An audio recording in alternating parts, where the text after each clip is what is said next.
다만 한 부분에서는 조금 일치를 했는데 그 영화의 하이라이트 부분에서 이제 우리가 7분짜리 단편 영화라고 하는데 그 오진호 소령과 그 공수역 특전사령관이 그 동료들에서 하극상으로 죽는 장면을 찍을 때는 그 장면을 과연 우리가 이거를 객관적으로 찍을 건가? 아니면 드라마틱하게 찍을 건가? 아니면 우리가 원래 찍던 방식으로 찍을 건가 하고 굉장히 얘기를 많이 했어요. 사람들이 볼 때 통일성을 해치더라도 이 두 사람의 이야기는 우리 영화의 전체랑 비교해서는 100% 사실이거든요. 거기는 가감이 하나도 없습니다. 이거는 진짜고 가감이 없고 그 사람들이 이 두 사람에 대해서 꼭 영화를 보고 기억하길 바라기 때문에 이 부분은 좀 다르게 찍고 싶다 그랬더니 이제 이 감독이 그럼 이건 드라마틱하게 찍죠라고 하시더라고요. 그래서 근데 현장에서는 지금 이렇게 앉아서 얘기하시는 감독님 모습과는 완전히 다른 분이 돼가지고 현장에서 별명이 전두광이었다는 건 사실인가요? 어떨 때는 정두광이고 어떨 때 박성배. 감독이 너무 영화 떨리- 속에 자기 캐릭터를 넣는데 나는 이 대신 같은 면이 좀 없어요. 감독님이요? 아니 정말 너무 무시하게. 저는 전두광 캐릭터를 라이팅할 때 감독님이라고 생각하고 있어요. 지금 감독님 화법도 약간 그런 것 같아요. 저요? 다 탱크들이 한 번씩 다 끌려갔다 온 사람들. 자기가 무섭게 하면서. 그 화장실이 어떻게 보면 그 전두광이라는 캐릭터의 내면을 보여주는 공간인 거죠. 그러니까 욕망의 배설구고. 저는 이번 그 서울의 봄을 보면서 그 첫 장면부터 느꼈던 좀 달랐던 점은 사실 아수라 때만 해도 그 마스터 숏이라고 해야 되나요? 그러니까 영화가 딱 시작을 하면 이제 카메라가 이제 안남시 전경을 싹 보여주면서 그 한도경, 그 정보성의 내레이션으로 저는 인간들이 싫어요. 뭐 이런 내레이션이 들어가면서 이렇게 보여주는 그런 마스터 숏이 있잖아요. 근데 이번 작품은 그런 거 없이 그냥 관객을 그냥 그날 사건 현장을 그냥 툭 성들 그냥 던져놓는 느낌으로 시작을 하거든요. 그러니까 그게 저는 굉장히 이제 인상적이었어요. 그러니까 보통 이제 마스터 숏이라고 하면 여기 계신 뭐 촬영, 조명, 뭐 미술, VFX 뭐 포함해서 뭔가 마스터 숏 자체가 그 영화의 어떤 룩이라던가 이런 것들이 어떤 기준점 같은 것들이 되기 때문에 굉장히 중요한데 그런 거 없이 툭 가는 느낌이 이번에 서울에 보면 감독님 포함해서 이제 스태프분들이 뭔가 좀 새로운 걸 해보려고 하는 어떤 그런 결기 좀 이런 게 느껴졌다는 점에서 저는 이번 작업을 하실 때 뭐 감독님 포함해서 스태프분들이 이번 작품 좀 어떻게 해보자, 이번 작품의 컨셉은 뭐다 이런 식으로 좀 얘기 나누신 게 있으실지 좀 그게 좀 궁금합니다. 뭐 감독님 말씀해주시고 뭐 스태프분들 이어서 말씀해주시면 좋을 것 같습니다. 이 영화의 촬영 방식은 제가 정했다기보다는요. 이목의 촬영 감독하고 제일 많이 얘기를 했어요. 그리고 이종 아수라 때도 그렇지만 아수라 촬영 방식도 제가 이제 연출자로서는 연출하는 방식, 촬영하는 방식, 배우들과 이제 소통하는 방식도 그 전 영화하고 아수라하고 확연하게 달라졌는데 그 달라진 방식이 이제 아수라 때 이목의 촬영 감독하고 우리가 어떻게 하면 이게 좀 그 전형적인 촬영 방식이나 사람들이 볼 때 이제 흔히 영화 하면 보는 그런 앵글, 그런 구도, 그런 인물 간의 대립, 또 대사를 나누는 방식, 쳐다보는 방식 이런 게 달라질 수 있을까 이런 걸 하다가 이제 그 방법을 이제 우리 촬영 감독님이 찾으신 거거든요. 그래서 저는 이제 그 방법이 잘 촬영되게끔 그 배우들이랑 연습을 하고 저희들이 연습이 끝나고 나면 이미 촬영 감독님은 이제 그 연습하는 거를 쭉 보면서 내가 이걸 어떻게 찍겠다라고 이제 결정을 하세요. 물론 저한테 물어보지도 않고요. 그냥 자기가 알아서 자기 이렇게 찍겠다라고 정하면 그 저는 이제 끝나고 나면 배우들한테 이제 다 된 거 같다고 그러면서 이제 가서 그 분장을 하고 오라 그러면 촬영 감독이 자기가 그 사이에 찍었어요. 이렇게 찍겠다는 거를.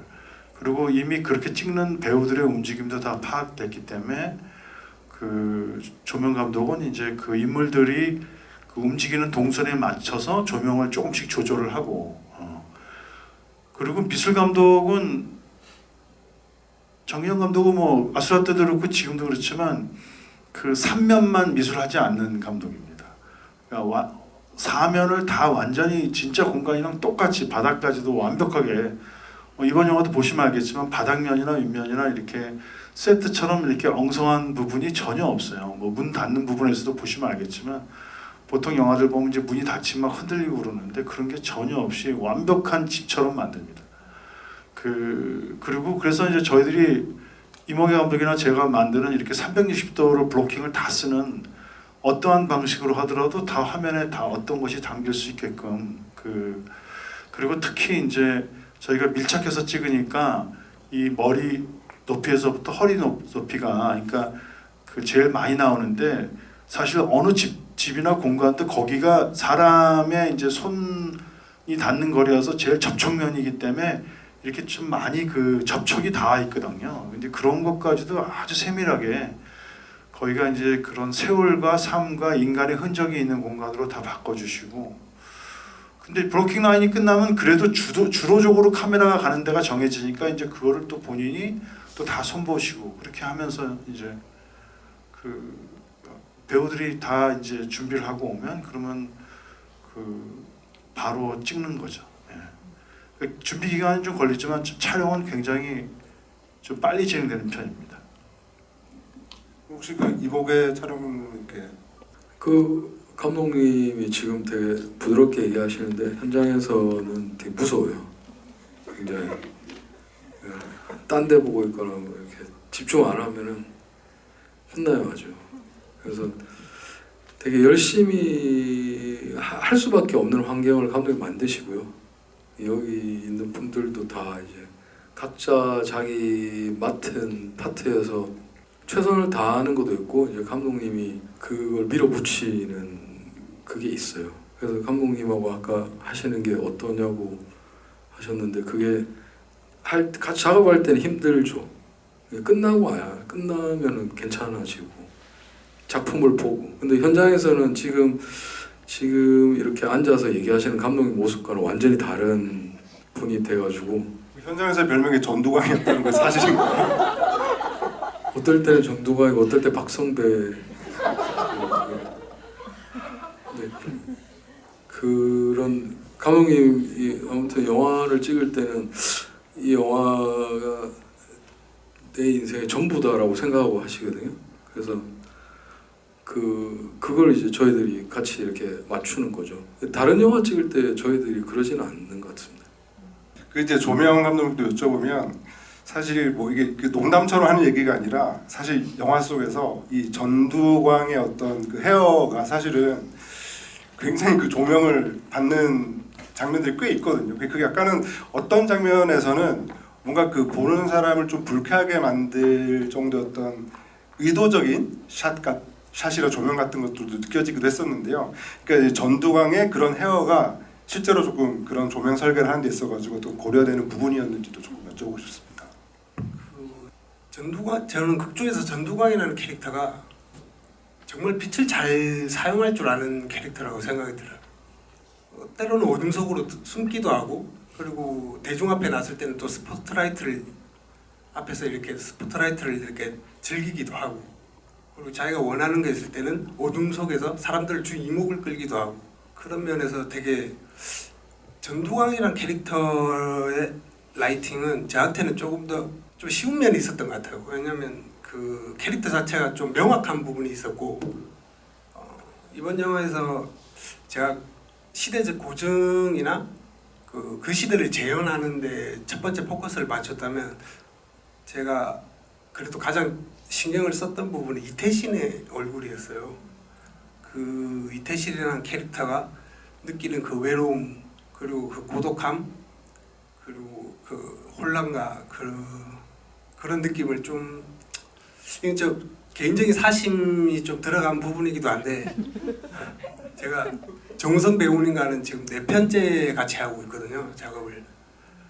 근데 제가 아는 정우성 배우님은 극중 이태신 캐릭터랑 거의 똑같다고 보면 돼요. 그래서 이 영화를 하면서 정우성 배우랑 이태신 캐릭터를 저는 따로 구분해서 생각하지 않았던 것 같아요. 그래서 그 이태신 캐릭터가 느끼는 그 외로움이나 그 고독함, 그 불안함을 빛으로도 좀 표현이 되기를 좀 원했고 그래서 항상 이태신의 얼굴에는 움직이는 빛들이 계속 이태신 얼굴을 계속 스치고 지나가게 그렇게 설정을 많이 한 것 같고요. 그 행주대교비 같은 경우에는 칠흑 같은 어둠의 그 한강 위에 그 직선으로 쭉 뻗어 있는 그 대교 바닥만을 밝히는 그 침침한 가로등이 이 사람의 갈 곳은 앞이나 뒤밖에 없는 그 일직선의 그 길이 되게 이 사람의 외로움을 좀 표현하고자 노력했던 것 같아요. 마지막 그 엔딩의 세종로 시퀀스 같은 경우는 그 강한 그 서치라이트가 수도 없이 이태신의 얼굴을 때리고 지나가는데 그래도 포기하지 않는 그 이태신 장군의 소신이랄까 굴복하지 않는 그래서 저는 이태신 캐릭터의 라이팅이 제일 기억에 남고 보람됐던 것 같습니다. 제가 이런 자리가 처음이라서 너무 많이 떨려요 지금. 느끼시죠? 네. 너무 떨리고. 감사합니다. 지금부터는 안 떨게요. 아니 아까 좀 전에 미술 감독님이 저를 이렇게 툭툭 치시더니 감독이 너무 영화 떨리. 속에 자기 캐릭터를 넣는데 나는 이태신 같은 면이 좀 없어요. 감독님이요? 아니 잠깐 너무 싫게. 저는 전두광 캐릭터를 라이팅할 때 감독님이라고 생각하고 있어요.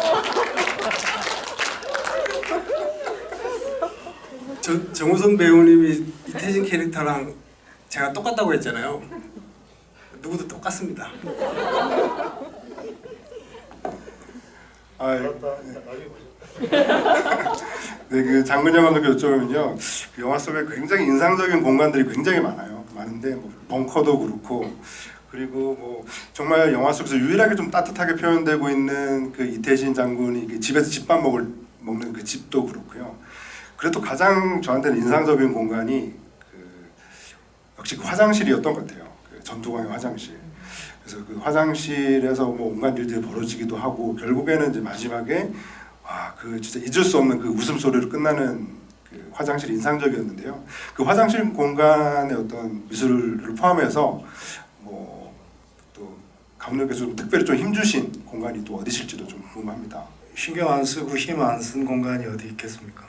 근데 뭐 화장실 말씀하셨으니까 그 화장실이 어떻게 보면 그 전두광이라는 캐릭터의 내면을 보여주는 공간인 거죠.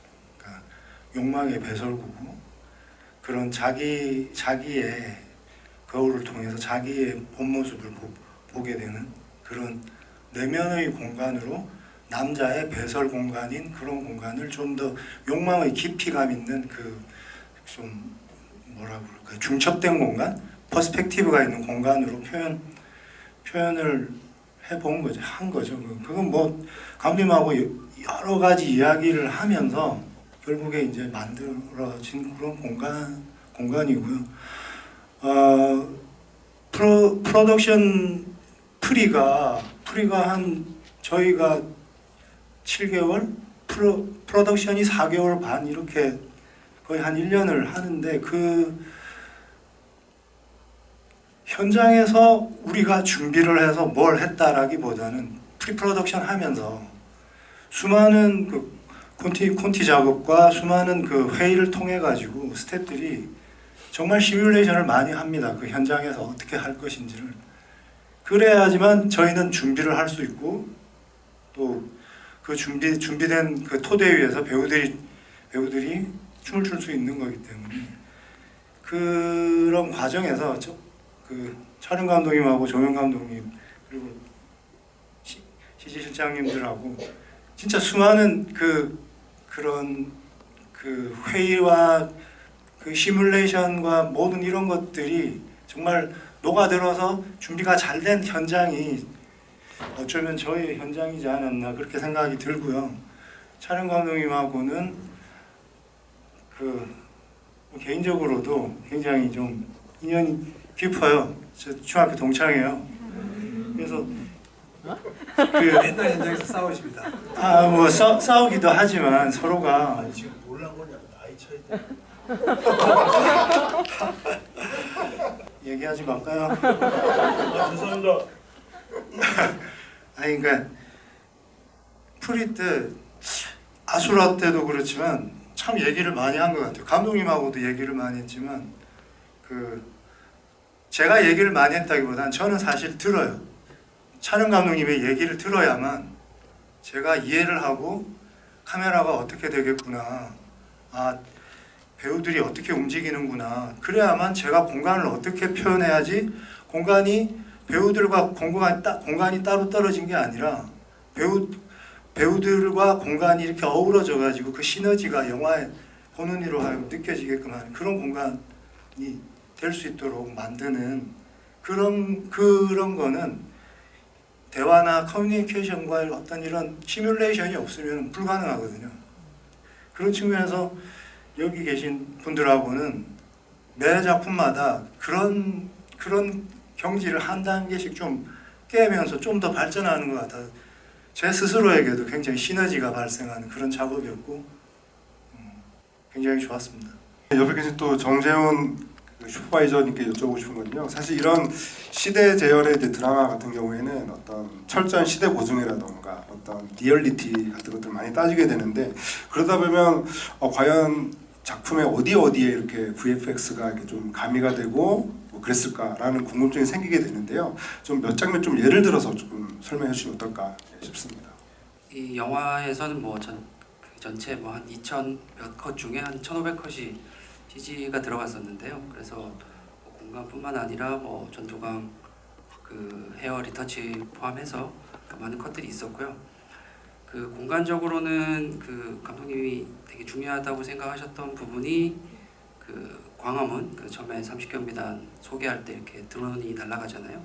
그 공간이 있었고 또 세종로에 그 체포하러 갈 때 세종로 사거리를 통과하게 되는데 그 공간도 있었고 또 마지막에 그 이태신과 전투광이 대치할 때 그 광화문 앞 광장 거기가 주요 그 장소였고요. 또 뭐 인터뷰나 기사에서 많이 보셨겠지만 감독님께서 그 한남동에서 사셨어요. 그래서 그 한남동 공관촌 플러스 그 한남 고가 앞에 있는 뭐 육교 이런 것들을 너무 생생하게 기억하고 계셔서 사진이나 저희가 이렇게 작업을 했을 때 그러니까 여러 번 그 수정을 거셨고 실제로 좀 다르다고 맨 마지막에 이제 지금 극장에서 보셨던 부분은 감독님께서도 되게 만족해하셨던 공간들입니다. 그 이용수 PD님은요. 그 사실 이번 작품에 이제 그 이순신 장군 동상 있는 데부터 이제 그 광화문까지 이어지는 그 공간들은 사실은 그 전남 광양에 실제로 큰 세트 7,000평 규모였나요? 그런 세트를 지어서 이렇게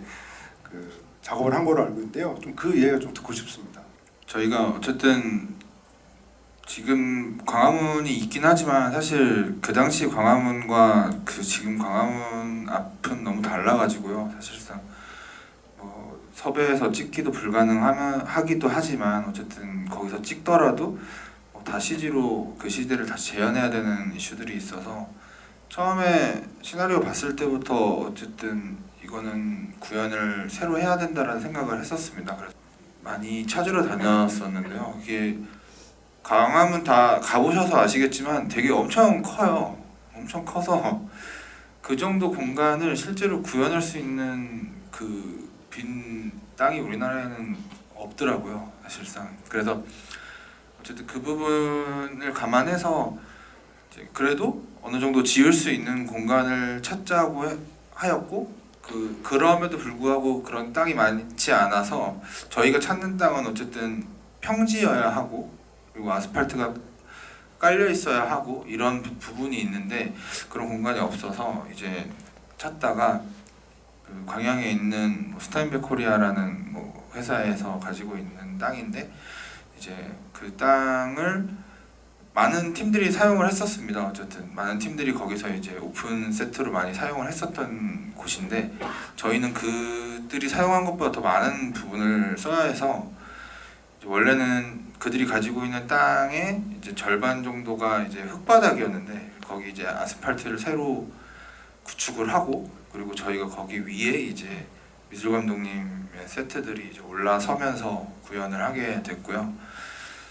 그래서 저희가 그 공간을 어쨌든 아까 말씀드린 것처럼 광화문이 워낙 넓기 때문에 그 광화문의 전체를 만들 수는 없어서 어느 정도 구조랑 그리고 실질적으로 맞닿는 부분들을 회의해서 정하고 그래서 그 부분들은 만들고 나머지 부분들은 조금 방향을 바꾸거나 아니면은 활용도를 바꾸거나 아니면 세팅을 바꾸거나 이런 식으로 해서 여러 가지 도로를 촬영할 수 있게 하였고 그 부분을 이제 CG의 도움을 받아서 여러분들이 보실 때는 다 다른 공간에서 찍었구나라고 보이셨을 거라고 생각합니다. 그래서 그런 공간으로 그 광양을 많이 활용하였고요.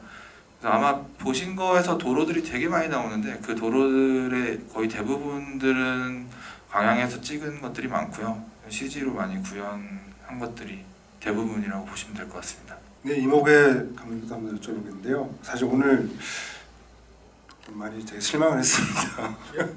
많이 실망했습니다. 왜요? 네, 좀 좋은 말씀을 해주실 거라고 기대했는데 감독님 욕이 대부분인 것 같아서. 네, 그래서 여쭤보고 싶은 건요. 제가 먼저 해야 될 차례 아닙니까 지금? 제가 반격을 해야 되는데 지금. 그러면 이제 여쭤보면요. 사실 그 뭐 감독님께도 이거 드리고 싶은 질문이기도 한데 사실 그 이 작품 보신 분들 느끼셨겠지만 영화의 그 처음부터 끝까지 거의 뭐 멱살 잡고 정말 쉴 틈 없이 많은 분들이 그 댓글 남긴 거 보면 팝콘 들고 들어가서 하나도 못 먹었다는 분도 계시고 그냥 계속 몰입해서 봤다는 분도 되게 많은데 근데 사실 또 영화를 놓고 보면은 거의 그 긴장감을 자아내는 장면은 또 대부분은 뭐 전화 통화를 하는 장면이라던가 그냥 실내에 가만히 있는 장면들이 대부분이기 때문에 얼핏 생각해 보면은 이게 뭐 촬영적인 측면에서 굉장히 좀 단조로운 촬영이 아닌가라고 생각하실 수도 있는데 좀 그렇지 않다라는 얘기를 좀 해주시면 어떨까 싶습니다. 그렇지 않습니다. 그 아수라 찍을 때 김성수 감독님하고 같이 작업을 그 아수라도 꽤 많은 대화씬이 있는데요.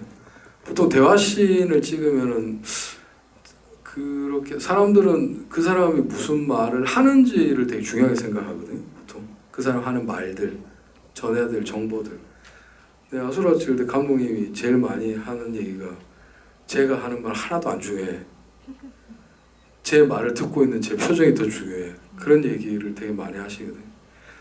그래서 그때 이제 감독님은 대화씬을 되게 잘 찍으세요. 잘 찍는다기보다는 이상하게 대화씬을 만들어요. 대화를 하고 있는 사람들이 액션하고 있는 것처럼 감독님 만들거든요. 그 사람. 근데 그게 그냥 찍는 것만 그렇게 찍는 게 아니라 배우들을 그렇게 만들어요. 그래서 이상한 세계로 막 이렇게 몰아가. 감독님이 그런 능력이 너무 뛰어나셔가지고 서울의 봄에 나오는 그런 전화 통화나 이런 것들이 전화통만 붙잡고 있지만 그게 저는 액션씬처럼 찍힐 거라고 생각을 했어요. 감독님은 이미 그런 쪽으로는 굉장히 누구보다 잘 알고 있는 분이라고 생각했기 때문에 그래서 그렇게 걱정 안 했습니다. 대화씬 괜찮죠? 좋은 얘기인데요. 아까 그 우리 조 선생님이 처음에 한 질문에 답변을 못했는데 첫 장면이 이제 우르르 그냥 그 육군 벙커로 몰려오는 대한민국의 별 장성들이잖아요. 우르르 마치 일반 병사들이 몰려오는 것 같은데 가만히 보니까 다 별을 달고 있거든요.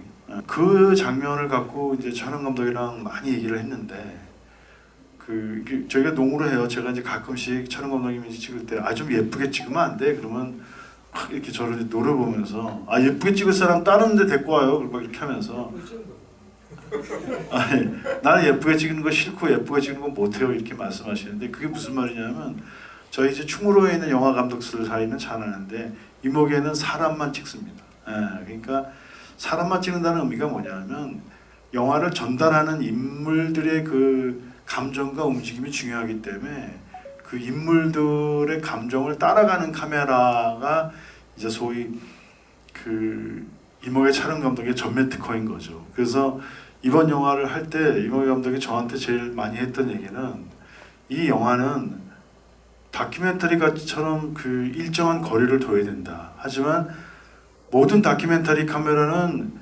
촬영을 잘 못하는 게 아니라 지금 눈앞에서 벌어지고 있는 어떤 사건을 어떻게든 제대로 담기 위해서 카메라가 그 피사체를 막 쫓아가다가 생긴 앵글이 바로 다큐멘터리 앵글이다. 그게 다큐멘터리 앵글이 그 흔들리거나 앵글이 좋지 않아 보여도 힘이 있는 거는 바로 그걸 포착하려는 힘이다라는 얘기를 늘 했어요. 그래서 이번 영화는 우리가 픽션 드라마를 찍긴 하지만 드라마와 그 다큐멘터리의 그 쫓아가는 시선 그 중간 어둠에쯤에서 우리가 카메라가 늘 머물러야 한다는 얘기를 저한테 반복하게 됐습니다. 그래서 이따 음식 제가 연출할 때면 저한테 와서 감독님 이거 너무 극적으로 들어가는 거 아닙니까? 라고 얘기를 했고 또 저 역시도 이제 지금은 이 감독이 많은 것보다 너무 좀 멀어진 거 아닙니까? 이렇게 이제 얘기를 하면서 서로 그런 계속 그 어떤 정답이 없는 오히려 그것 때문에 계속 서로 고민하면서 내가 어디쯤 서야지 그것이 중간인가라는 거가 계속 갈등이었던 것 같아요. 다만 한 부분에서는 조금 일치를 했는데 그 영화의 하이라이트 부분에서 이제 우리가 7분짜리 단편 영화라고 하는데 그 특전사의 이제 그 오진호 소령과 그 공수역 특전사령관이 그 동료들에서 하극상으로 죽는 장면을 찍을 때는 그 장면을 과연 우리가 이거를 객관적으로 찍을 건가? 아니면 드라마틱하게 찍을 건가? 아니면 우리가 원래 찍던 방식으로 찍을 건가 하고 굉장히 얘기를 많이 했어요. 그래서 저는 이 감독한테 그 부분은 이 영화의 단편 영화처럼 도드라져도 된다. 왜냐하면 주인공도 나오지 않고 하지만 이 하이라이트 장면이 사람들이 볼 때 통일성을 해치더라도 이 두 사람의 이야기는 우리 영화의 전체랑 비교해서는 100% 사실이거든요. 거기는 가감이 하나도 없습니다. 이거는 진짜고 가감이 없고 그 사람들이 이 두 사람에 대해서 꼭 영화를 보고 기억하길 바라기 때문에 이 부분은 좀 다르게 찍고 싶다 그랬더니 이제 이 감독이 그럼 이건 드라마틱하게 찍죠라고 하시더라고요. 그래서 그 장면은 좀 보통 영화의 액션 영화처럼 드라마틱하게 밀착해서 찍고 편집도 그렇게 했습니다. 그리고 이제 이 영화는 제가 유일하게 제가 콘티를 그리지 않았어요. 제가 원래 데뷔한 이래로 제 영화의 콘티를 전체를 다 그리는 사람인데 그 이제 조금 뭐 제가 오래 쉬다가 감기가 오니까 이제 콘티 그리는 사람이 있더라고요. 그 전엔 제가 다 그렸는데 그래서 이렇게 콘티 그리는 사람과 촬영 감독님이랑 상의하면서 그렸는데 이번 영화는 이제 아수라 하면서 제가 이제 촬영 감독님한테 대한 의지나 믿음이 너무 커서 또 캐스팅 과정이 너무나 힘들었어요. 캐스팅 과정이. 그래서 제가 그냥 아예 그 이목의 감독님한테 그 콘티 작업을 좀 맡기고 저는 이제 캐스팅하는 과정에서 틈날 때마다 잠깐씩 참여하고 그렇게 해서 이 감독이 사실은 그런 비주얼 전체를 장악해서 작업한 겁니다. 그랬더니 결과가 좋네요.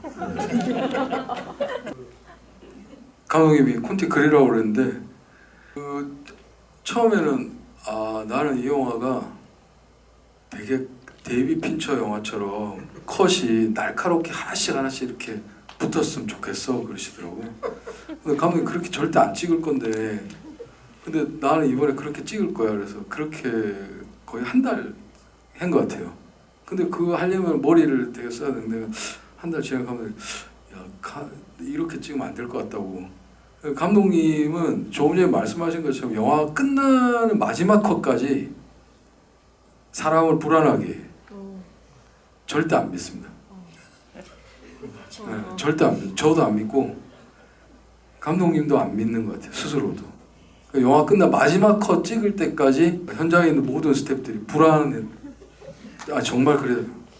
그러니까 이 영화는 되게 뜨거운 영화기도 하고 가슴도 아프고 막 그런 영화인데 이 영화에 나오는 그 되게 사람을 이렇게 긴장하게 만드는 거 있잖아요. 이 아수라 같은 영화. 근데 그 현장이 그래요. 감독님하고 같이. 지금 감독님 화법도 약간 그런 것 같아요. 저요? 탱크들이 한 번씩 다 끌려갔다 온 사람들. 저기가 무섭게 하면서